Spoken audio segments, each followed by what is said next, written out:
Hey everyone, welcome back to the channel. Today we're comparing Rufus and Etcher, two popular tools for creating bootable USB drives, to see which one is the best choice for 2025. If you want to install operating systems, troubleshoot computers, or just need a reliable USB creation tool, this video is for you. And don't forget to hit that like button and subscribe for more tech comparisons and tutorials. Let's start with Rufus. Rufus is fast, lightweight, and highly customizable. It works with both BIOS and UEFI systems, supports Windows, Linux, and live USBs, and lets you choose partition schemes like MBR or GPT.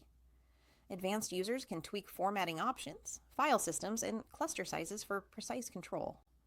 Plus, it's free and open source, which makes it trusted by beginners and pros alike. Now, let's look at Etcher. Etcher is also free and works across Windows, macOS, and Linux. Its biggest advantage is a clean and beginner-friendly interface. You just select your image file, choose your USB drive, and click Flash. There's almost no room for error, making it perfect for those who want simplicity over advanced options. However, Etcher doesn't offer the same level of customization as Rufus and can be slightly slower when writing large ISO files. So, which one should you choose?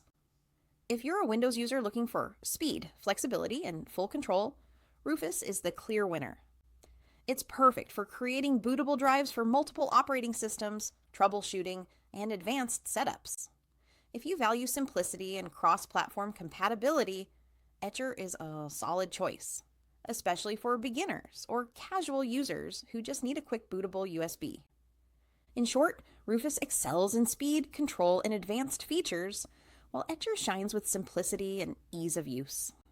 Your choice really depends on whether you want power and flexibility or a beginner-friendly experience.